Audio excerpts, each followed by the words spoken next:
Okay, magandang araw, sa atin lahat mga kababayan 'no. Dito na naman tayo sa another episode ng ating Badong Aratilis Vlogs.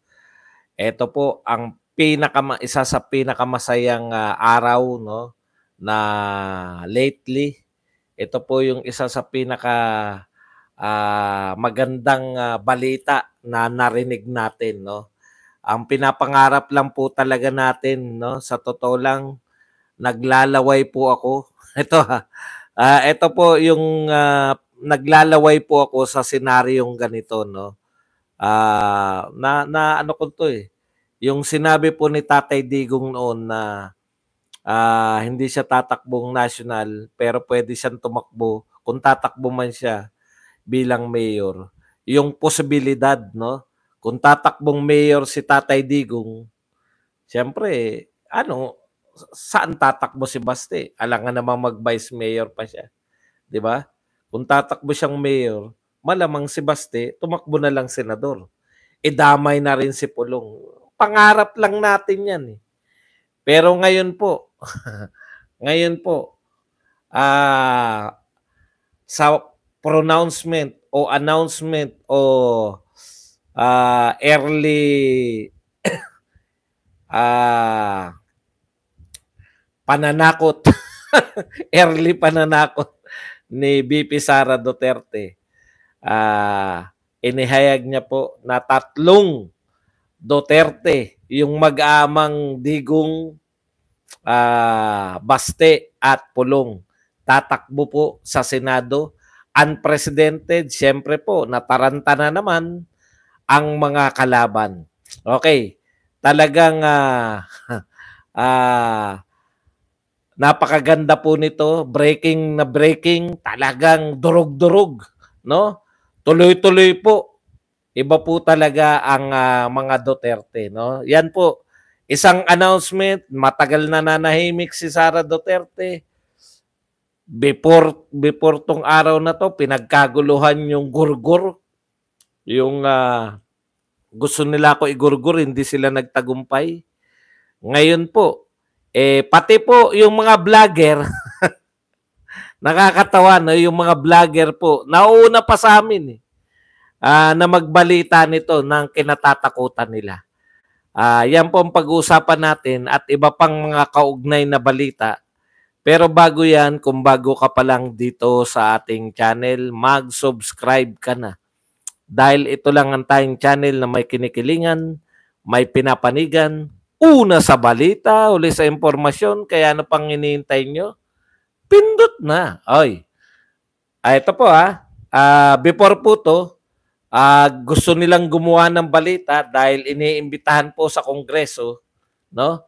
Iniimbitahan po sa Kongreso itong si Pangulong Duterte at saka itong si Bato de la Rosa. Kasama po si Laila de Lima. Bukod pa po dyan, iniimbitahan pa rin, balita rin po yung, may semi pagdiriwang po yung mga dilawan dahil si Laila de Lima ay na-acquit na po at nagbanta agad, no? Nagbanta agad. Alam nyo, nagbabanta pa lang kayo na may gagawin kayo sa pamilya Duterte. Naka-atake na po. No? Pumuporma pa lang kayo. Pinagtatawanan pa lang kayo ni Badong dahil June na. Sabi nyo, second quarter. Matatapos na po yung second quarter. Ang second quarter, kung hindi ako nagkakamali, hanggang June. Matatapos na po yung second quarter. Wala pa rin po yung huhulihin ng ICC. Tapos eto na naman, no? Binalita na naman po ni VP Sara na tatakbo po ang mag-aamang Duterte. Unprecedented in Philippine politics. Wala pa po nagaganap. Pero malamang po ba na manalo po sila? Malamang sa malamang. Ang tanong ko po sa inyo, sino po ba ang mas popular? Yung mag-aamang Duterte o yung magkapatid na Jinggoy at JB? Kung yung magkapatid na Jinggoy at JB, Walang kapatid na vice president. Walang yun, no? At magkaibang partido. Nanalo pareho sa Senado. Di hamak po, di hamak na mas popular. Di hamak na mas sikat.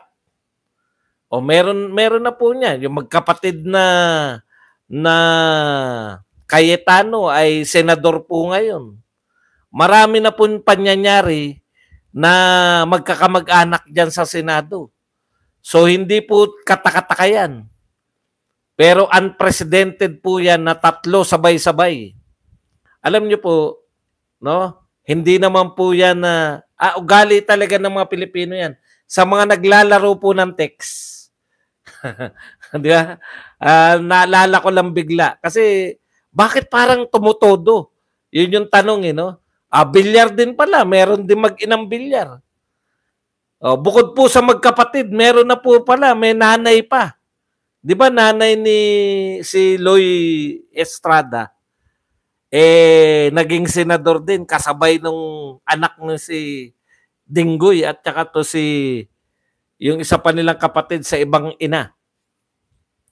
Kaya hindi po yan bago, no? Lalo na kung mahal na mahal, no? Mahal na mahal ng mga Pilipino yung pamilyang Duterte. Nag-aano po tayo Nagsasabi po, ang pinagtataka ko rito sa mga kalaban ng mga Duterte, kayong mga anti-Duterte, nagtataka ako sa inyo, no?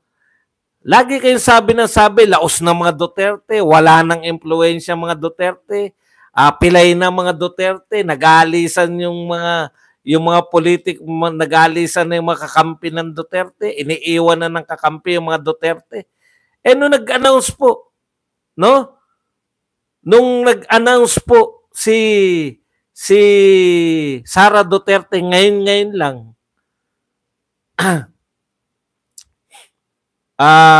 nung nag-announce po si Sara Duterte, ngayon lang po yan Kasi bumiyahe ko kanina pabalik dito sa BGC, hindi pa po napag-uusapan yan.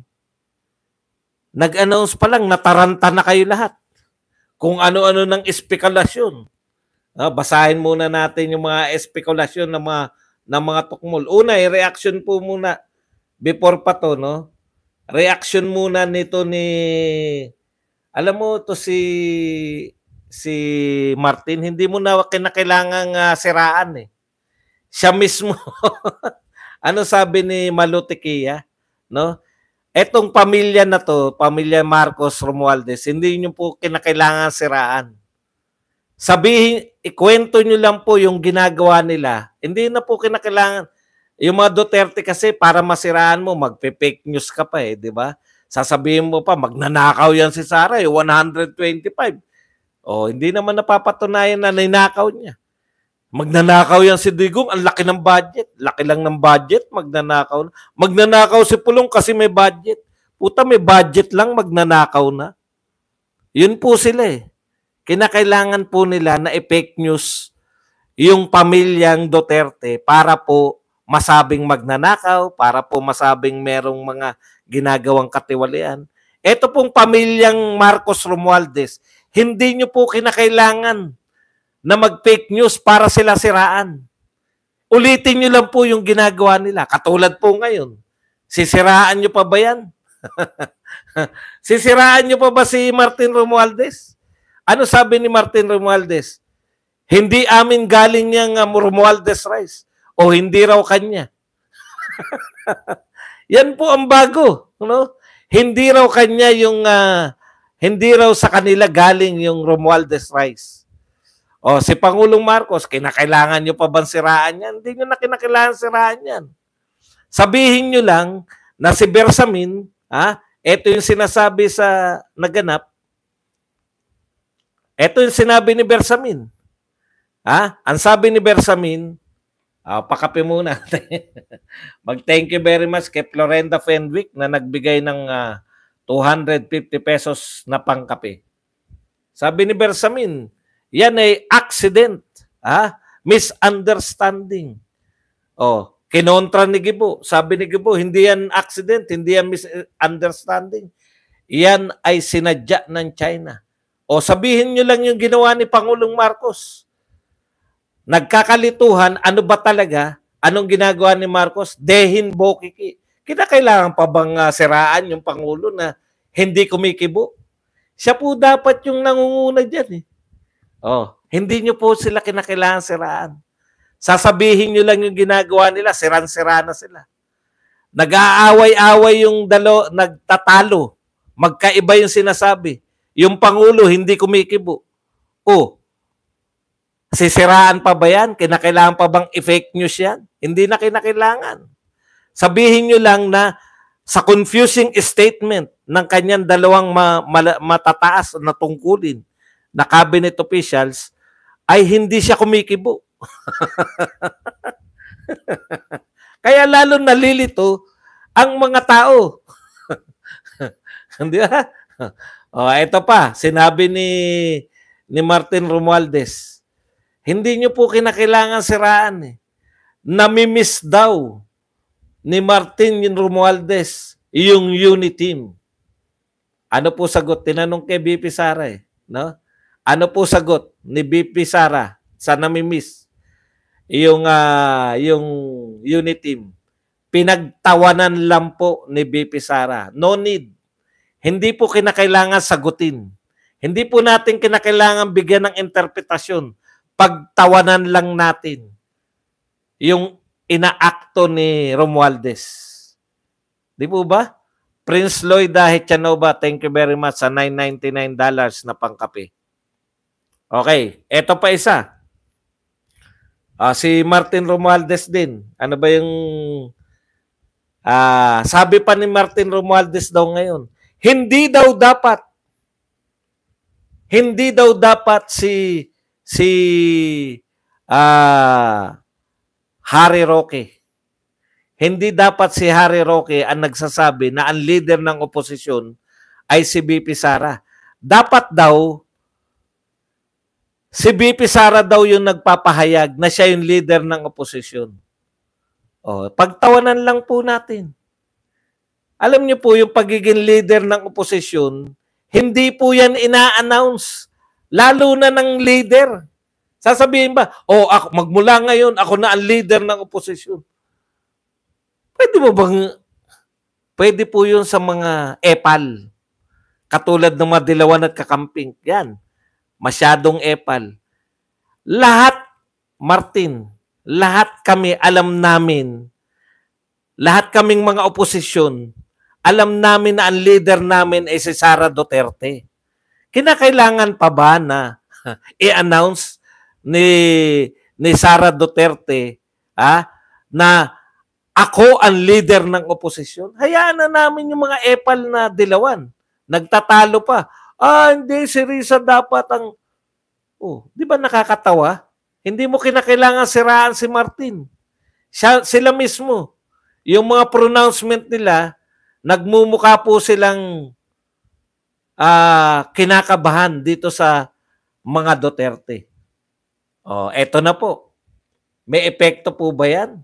Sasabihin niyo po ba na, alam niyo po, ang direktang epekto niyan, may 3 dagdag na panalo, ang mga Duterte, ang mga maka-Duterte.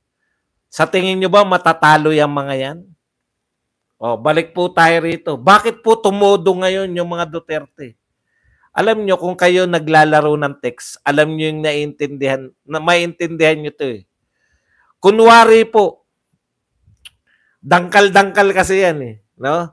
Kunwari po, natitira na lang sa inyo, ang taya-taya nyo, ganyan lang kakapal, ganyan lang yung dangkal sa text. Ganyan lang. Siguro mga 20. Ang bilangan kasi sa text, 1, 2, 3. Pagdating sa 20, 20. Mga 20 lang ang taya nyo sa text. Tapos naubos na kayo, hamig ng hamig ang kalaban. Diba? Hamig ng hamig ang kalaban para po makabawi sa text, itataya nyo na lahat, pati pamato. Sa laro po ng text, ganito na lang ang text mo, ganito na lang kakapal, Hindi mo na uunti-untiin yan. Isang tayaan yan. Todo na. Pati pamato. Tinataya po lahat yan. No? Yan po yun. Tinaya na lahat ng mga Duterte. Kasi mag-o-all out na yung mga Duterte kasi nag-o-all out po sa kanila yung gobyerno. Ano po ba ginagawa sa mga Duterte ngayon? Nilulusob po yung Davao. KOJC, lusob, batalyon-batalyon, ang paglusob sa Davao, todohan na, Pogo, ilan si Martin, oy Martin, huwag kang magmalinis. Ilang investigasyon na nakasalang ang mga Duterte sa iyo. No? Pati lahat ng pati patot panabla. Ganun po 'yun sa text. Todo na. Ano na lahat, no? Taya na lahat, pati patot panabla. Yan po ang ginagawa ng mga Duterte dahil tinutodohan nyo yung mga Duterte. Isahan na lang, isang laban na lang po. Anong deklarasyon ng mga Hindi po concern. Wala kaming pakialam. O di, yung mga deklarasyon, hindi ka naman tunay na oposisyon. Okay na, kayo na ang tunay. Wala kaming pakialam dyan. No? Todo na kami. Pati patot panabla. Tinayanan ng mga Duterte sa 2025. Ganyan tayo magdudurog. Alam nyo, bilib na bilib ako kung akala ko si Tatay Digong lang. Si Tatay Digong lang yung may kakayahan na talagang yung mga game-changing strategies. Pucha, ito po, game-changing. Wala na pong mas game-changing dito. Todo pati patot panabla. Tinaya na po ni BP Sara Duterte. Kung sasabihin nyo na si BP Sara Duterte ay hindi pa rin pinuno ng oposisyon, wala kaming pakialam. Tatayaan namin lahat ng mga Duterte, mananalo kami sa 2025. No? Mananalo kami sa 2025. Dahil isang vice president panalo, may 3 senador na Duterte, papasok yung 3 re-electionist na pro-Duterte. 6. Imaginein po ninyo, no? Napakalaking sampal. Traditionally, ito po ang pagpapakita ng 2025. Bakit po tinodo ni BP Sara lahat ng pamatot panabla niya? Bakit po kinakailangan tumodo? Isa na lang po, no? Sigurado po yung 3 Duterte papasok. Isa na lang po ay yung 3 re-electionist. Matagal na pong pasok yan sa mga survey. So 6 na. Isa na lang po, majority na. Majority na po yung kaya bilangan po to. Wag na po kayong bumoto ng hindi po endorse ng mga Duterte. Sayang ang boto natin. Ano po ang intention dyan ng napakagaling na leader ng oposisyon na si Sara Duterte? Kahit mamaga ka dyan sa, hindi na, di ba? 6 po. 6 na galing sa maisog. Antindi ng lineup. 3 Duterte, 3 re-electionist, 6 na galing sa maisog. Puta, durugan na tayo ngayon. It's a numbers game. Mananalo po yung mga Duterte, pasok. Mananalo po yung 3 re-electionist. Makaisa lang po sa mga kandidatong galing sa maisog. Ano po ibig sabihin yan? Majority ipinanalo ng Duterte sa midterm election. Bakit po importante yung midterm election? Dahil ang midterm election, sukatan po yan, no? Karamihan po sa midterm election. Isa lang po. Isa man lang kay Attorney Vic Rodriguez, kay Attorney Trixie, kay Attorney Harry Roque, kay Attorney Panelo, kay hindi ko po sinasabing ito ang lineup ha. Ito lang yung naririnig natin na lagi nag-speech dito kay Badoy. Sino pa ba? Kay ewan ko si Glenchong kung pasok si Glenchong sa ano. Isa lang dyan ang manalo dahil sigurado na yung mga Duterte. Hindi, si Ka Eric po, nagpahayag na siya na magkakandidato siya. Isa lang dyan, mapapahiya po yung Marcos Romualdez. Bakit po? Nasa kanila lahat ng congressman eh. 'Di ba? Nasa kanila lahat ng mga gobernador eh. Nasa kanila lahat ng mga mayor eh. Pinagmamalaki nila. Wala na yung mga Duterte, iniwan niya ng mga suporta. Pinagmamalaki niya yan, kayong mga vlogger. Wala na suporta mga Duterte. Huli ng ICC, ICC, ICC, ICC. June na. Tapos na yung second quarter na sinasabi nyo. Ni anino ng ICC, hindi namin nakikita. Thank you very much. 20,000 won mula kay Gregory. Yan po, ang ganda po yan. Ang ganda po nito, pagtungtong po na paghanda po sa presidential na pagtakbo ni Sara Duterte. May nananalangin pa, may magre-resign ka ba, Sara Duterte, BP Sara, sa pagiging BP? Wala po sa usapan. Tinapat na kayo lahat. Kasi yung iba nangangarap pa na baka naman nag-resign si BP Sara, baka i-pressure lang natin mag-resign din bilang BP. Utot nyo, wala sa plano na mag-resign siya. Ibig sabihin, may plano. May plano po ang mga Duterte. Ano sabi ni BP Sara? Magko-concentrate siya sa pagiging vice president. Ano po ibig sabihin na magko-concentrate ka sa pagiging vice president? Ano po ba trabaho ng vice president? Ang trabaho ng vice president, hahalili. Hahalili. Ulitin ko po. Ano ang pangunahing trabaho ng vice president? Hahalili. Gusto ko nang tumawa no? Hahalili. Magko-concentrate siya sa pagiging vice president. Siya ang hahalili. Natatameme kayo ngayon. Ang sinasabi nyo, imposible. Ano lang yan? Si BP Sara ay nagsasabi lang yan. Sinasabi lang yan ng BP Sara pero hindi po yan dahil iiwan ba nilang Davao? Bakit? Pag naglingkod ba sila sa national level, mapapabayaan nila yung Davao City? Di ba? Senador sila. Sa tingin nyo, mapapabayaan nila yung Davao City? Kung sila ay senador at uulitin nyo yung mga ginagawa nyo sa Davao ngayon, tinitiyak ko sa inyo na meron kayong congressional hearing. Magkakaroon ng Senate hearing. Di ba? Halili. Yun po ang trabaho ng Vice President. Magko-concentrate ako sa trabaho ko bilang Vice President. Ano ba trabaho ng Vice President? Halili. Yung sabi ng mga tanga eh. Yun yung sinasabi ng mga tangang dito sa X. Hindi makapaniwala. Talagang hindi po makakapaniwala. Hindi ako makapaniwala eh.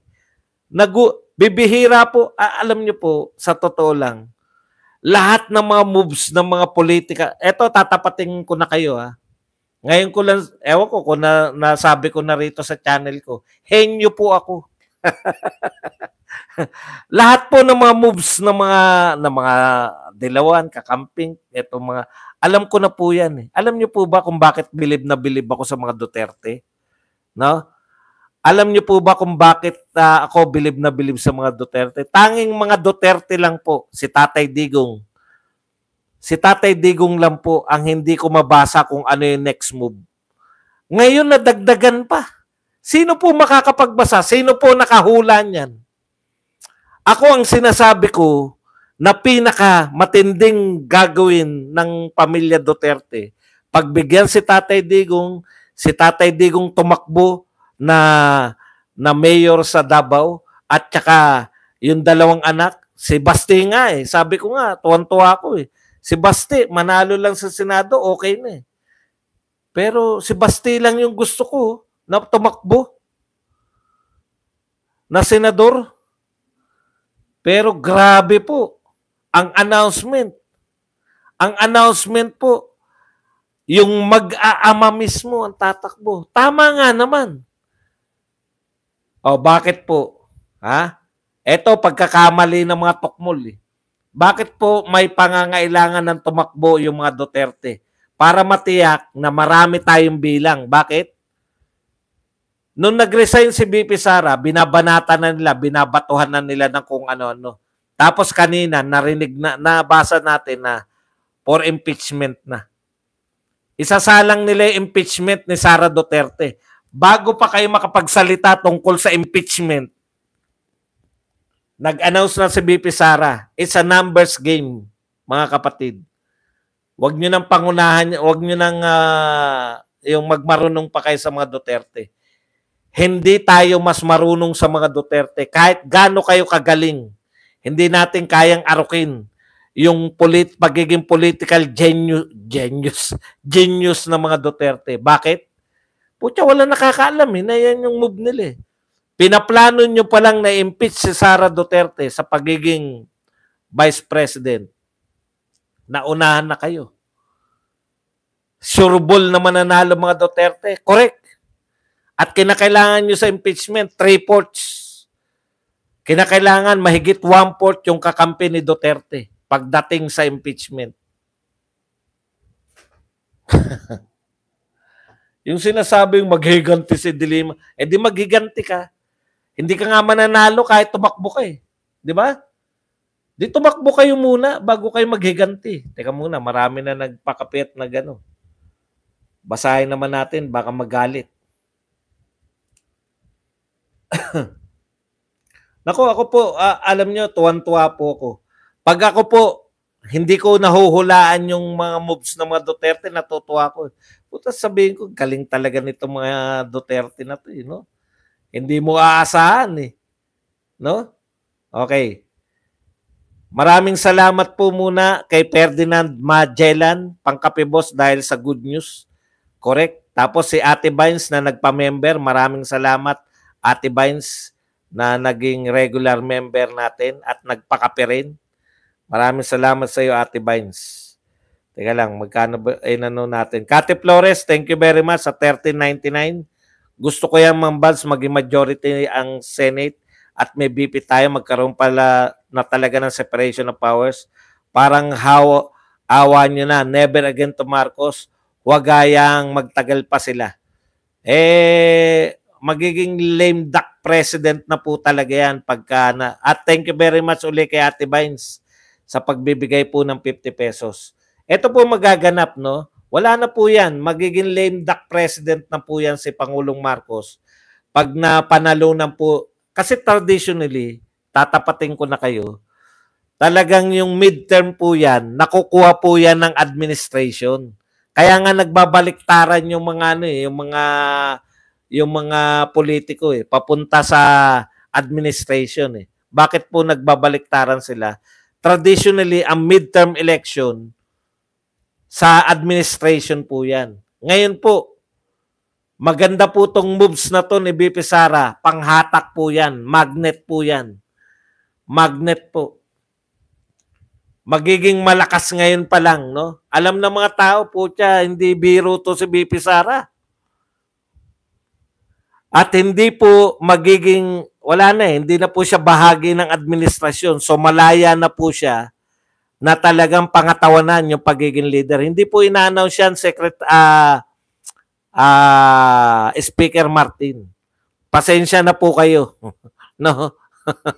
Nakakatawa po yung sinasabi nyo na dapat i-announce. No? Hindi po yan. Hindi po dapat i-announce yan. So, ibig sabihin mga kapatid, totodo po ang mga Duterte ngayon sa 2025 para po, yun nga, yung todo na, pati patot, panabla, para po magkaroon ng chance. Kasi kung hayaan lang po nila tong gobyerno na to na gawin lahat. Alam niyo po yung mga tao, kanina nagpapagupit ako. Hindi niyo po kinakailangan yung barbero, hindi niyo po kinakailangan na impluwensyahan. Sila po mismo yung nagsasabi ng mga ano nila. Nagpapagupit lang po ako. Nagkataon na mahilig sa news yung pinanunod si Ted Filon. Siya mismo nagre-react, yung barbero mismo. Yung mga pangkaraniwan tao, sawa na po. Dito, bigay-bigay ayuda, wala po yan eh. Yung ayuda, mabigyan nyo man sila. Kaya lang nakakatakot dyan, yung may naglalagay po ng indelible ink, no? Baka sanayin po sila, wag po kayong papayag. Kasi mamaya, sa eleksyon, may namigay ng ayuda na lang ang tawag natin. Oh, alam nyo ng routine dyan, pag binigyan kayo ng ayuda, lalagyan kayo ng indelible ink. Hindi po kayo makakaboto. Isoli nyo po yung ayuda kung lalagyan kayo ng indelible ink. Di ko po maintindihan para saan yung indelible ink eh. Kung sinasanay nyo yung mga kandidato, nangyayari po kasi yan eh. No? Sa mga baluarte, kung baluarte, magpalakpakan muna tayo, nakaabot na kagad tayo sa 1,000 likes. Thank you very much po. Alam nyo po yung mga baluarte, halimbawa po, baluarte to ng kalaban ni Mayor. Halimbawa lang magpapamigay ng pera dyan, maglalagay na indelible ink para hindi na bumoto. Kasi hindi pa sila sigurado. Pag bumoto yun, puta, baluarte ng kalaban yan. Yan po yung, kaya po yung mga ayuda na maglalagay na indelible ink. Bantayan nyo po yan. Okay. Ano pa ba ang pinag-uusapan natin? Natataranta po sila. Minamaliit po nila, pero lahat po ngayon, lahat po ng dyaryo, laman na po kagad. Breaking news po nila lahat. Ang husay po nito. No? Ang tingin ko po si na to eh. Si Sara Duterte na po to. No? Ito na po yung unang pasabog ni Sara Duterte. Yung mga mag-iisip na po yung mga congressman ngayon. Yung gigipitin nila at eto po, pwede rin namang 4 na tulpo sa Senado raw. Tinapatan kagad. 4 na tulpo sa Senado. Sige. Baka mapornada pa kayo. Baka mapornada pa yung mga yung si Erwin Tulpo. Ikakampanya namin yan. Na wag iboto yung mga yan. Reselina Miranda, thank you very much sa 320 Tinitignan lang po natin Lahat po ngayon. Ito po sa Twitter po to. Lahat po ngayon, no? Christian Esguera, pabor ka bang 3 Duterte ang tumakbo sa Senado? Utot nyo.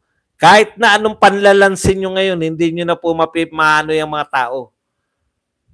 Mananalo ba mga Duterte? Natural. Kaya nga magandang sukatan yan eh. O kayo, tumodo po kayo.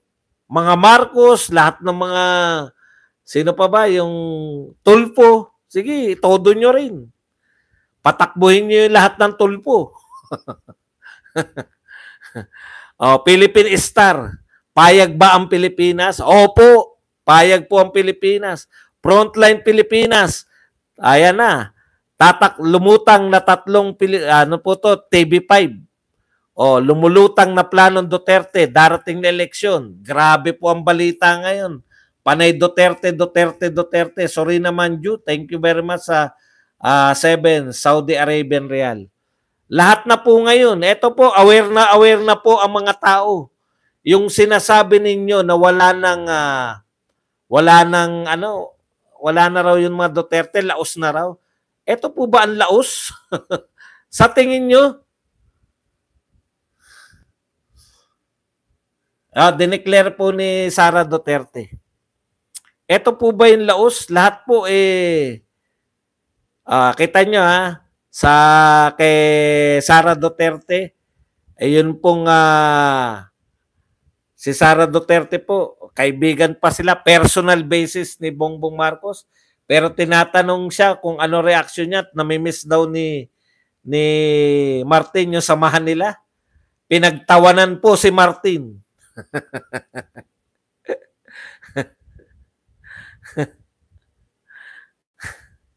Nakakatawa po. Just in. Yan. Ito naman ay mula po sa balita ng Manila Bulletin. Yan po. Tatakbo, ex-President Rodrigo Duterte, his sons Paulo Sebastian will seek Senate seat in 2025. Yan po. Pasok po lahat yan. Grabe, ito po pinakamalakas na impact na mga announcement. Ano mga tatakbo? Wala na po yan. Drug war kayo. Sige, i-prove nyo sa drug war.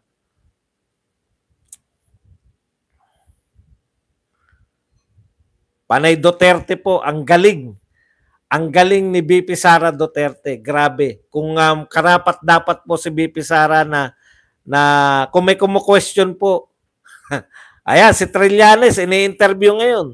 3 Duterte tatakbo raw sa Senado. Seryoso o pakulo lang? Kahit na ano pa po yan. Apektado kayong lahat. Yun po ang importante, maapektuhan. Maapektuhan ng buong Pilipinas.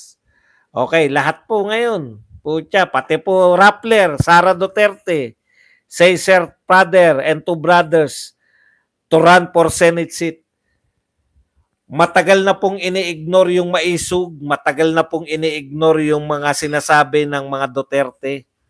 Pero pagdating po kay BP Sara, yung mga pronouncement niya, hindi po pwedeng ignore. Kinakabahan po ang lahat, natataranta ang lahat. Ganyan kalupit tong announcement na to. Okay, yan lang po ang ating topic. Pwede na po tayong magbasa ng inyong